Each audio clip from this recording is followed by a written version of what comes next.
alongside the adults, and therefore a significant number of infant bones in the tar pits along with the adults. Yet, of all the thousands of individual wolves that have been uncovered, surprisingly few are pups. Researchers believe the lack of young direwolf bones reflects the rendezvous behavior of the gray wolf. During the first 6 months of a gray wolf's life, it remains in a protected area known as a rendezvous site. The adults of the pack will bring food to the pup until he is old enough to fend for himself. I believe that the direwolves were in fact rendezvousing their young, and that they were not showing up for scavenging or for hunting until they were at least 6 months old. This probably means the pack behavior of the direwolf was closely related to the grays.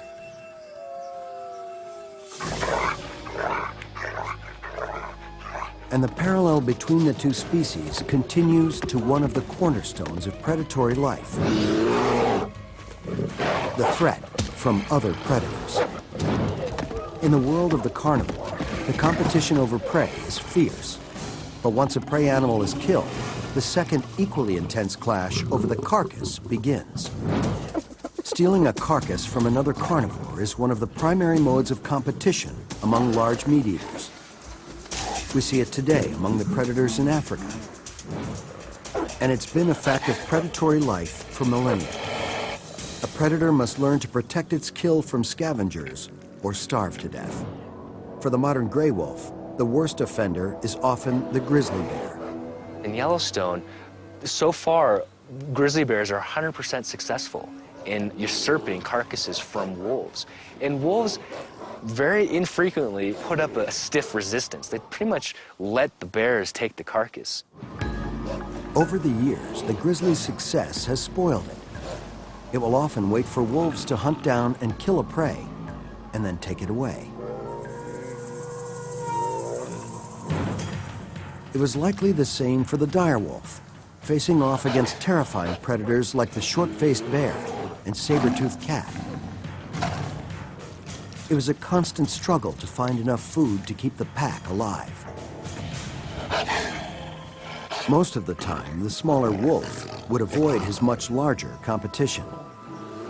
Most likely, what they're probably doing is like in Enter the Dragon, what Bruce Lee says, the art of fighting without fighting. That's what they're doing. They're trying to compete for some of the same prey resources, but by not actually directly confronting Smilodon, short-faced bear, probably working around them. They're competing without competing. But there were times when the dire wolf was forced to confront his larger competition. Unfortunately for the wolf, the rules of nature favor the larger species. In a one-on-one encounter, the short-faced bear or saber-toothed cat would overwhelm the wolf. This made life for the smaller dire wolf extremely difficult. The powerful predators that roamed the Ice Age terrain tormented them at every kill and threatened to leave them out in the cold.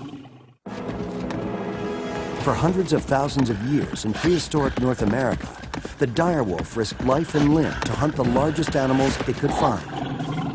But the wolf wasn't alone. Fighting over the same prey were some of the toughest, most powerful carnivores of the age.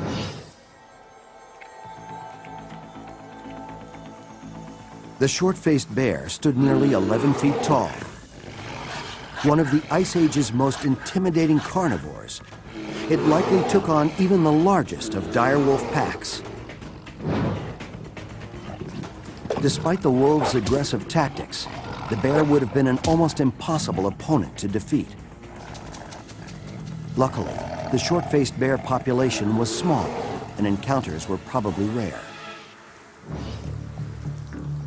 However, clashes over food and territory likely pitted the wolf against more common apex predators, like the saber-toothed cat. The saber-toothed cat was a formidable predator, weighing as much as 600 pounds or more. It was fast, strong, and its huge canine teeth made it a dangerous adversary. Individually, the dire wolf was no match against a saber-toothed cat. It would likely turn tail and run before taking it on. But as a member of a pack, it became a commanding presence and would have fought to protect its territory.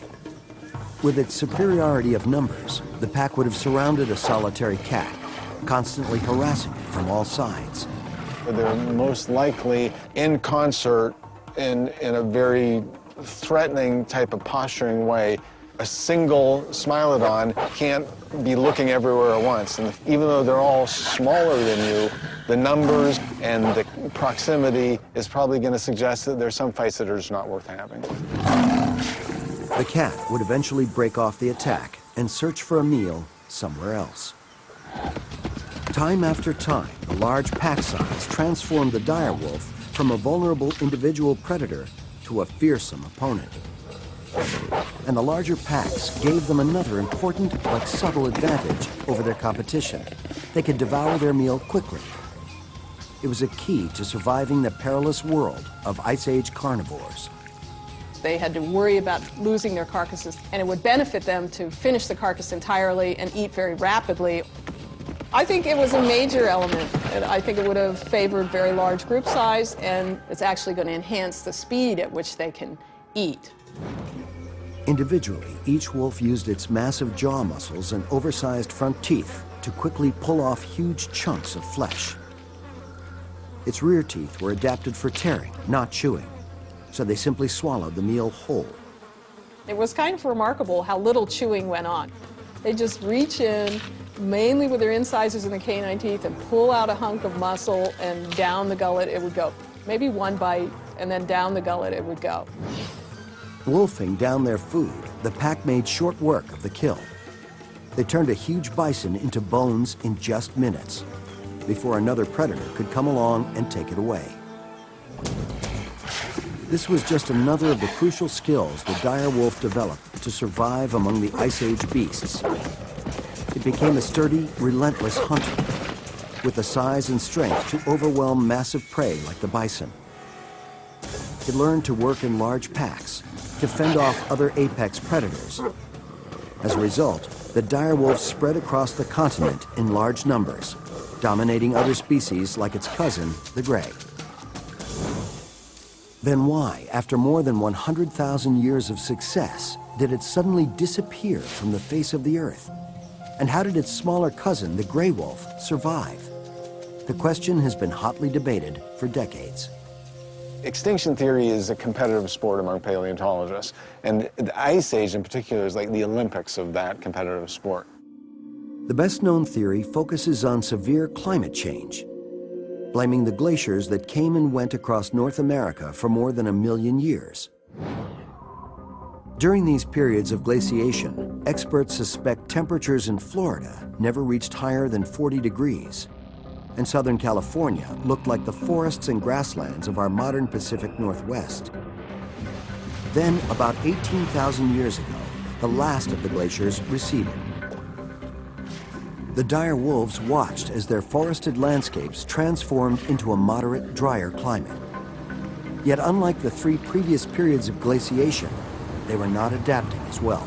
And this is one of the oddities of the Pleistocene, is that it's an environment at 10,000 years, and it should be the animals are being more expansive in terms of their range and their resources, and yet they're not.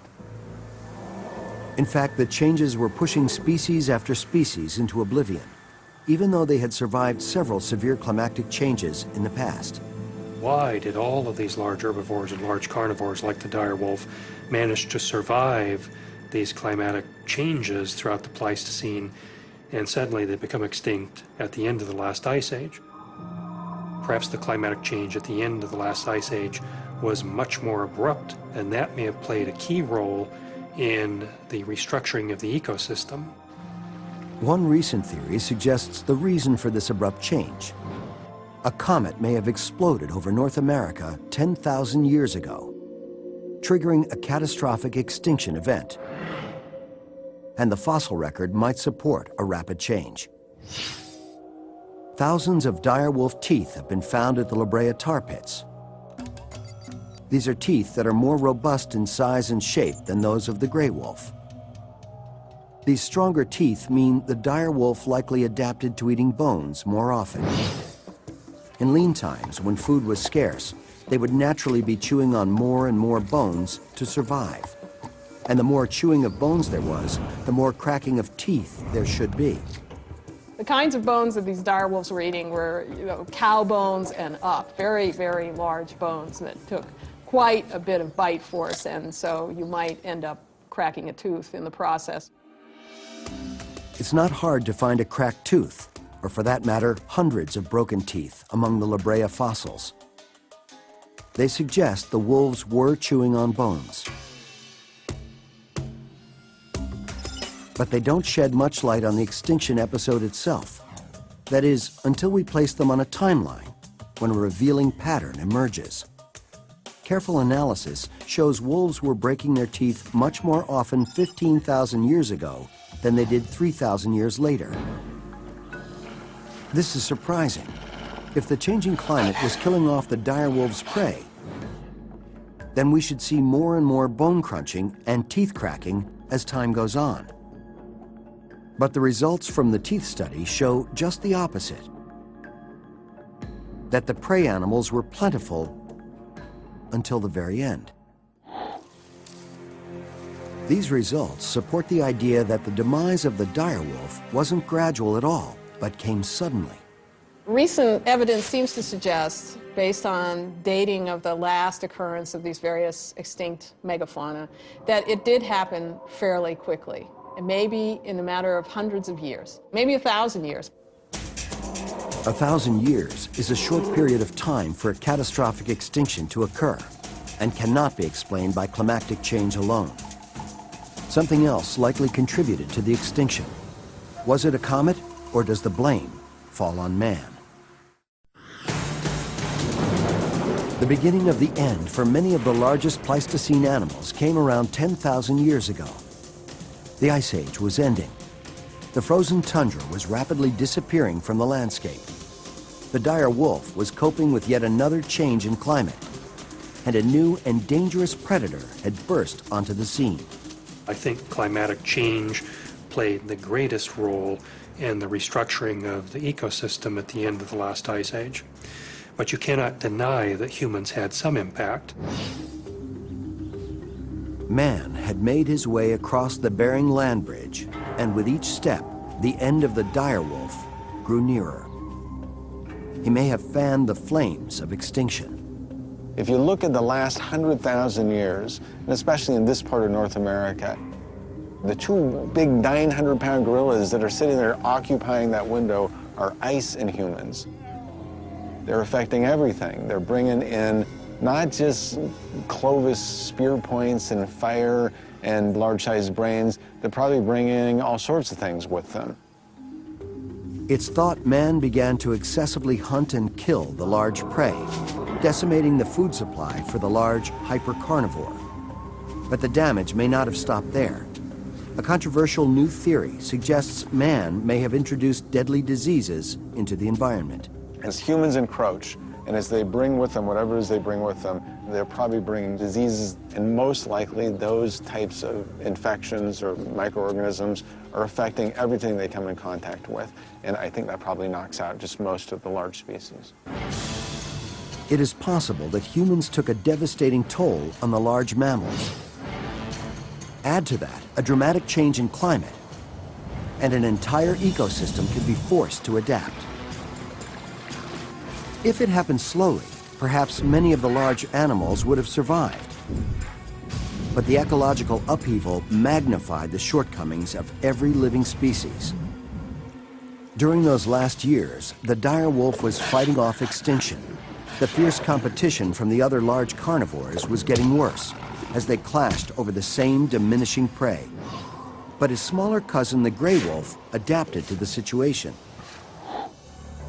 For almost 100,000 years, gray wolves were found in many of the same areas as the dire wolf. But these grays were found in much fewer numbers, around 1 to 10. The gray had the role of the underdog.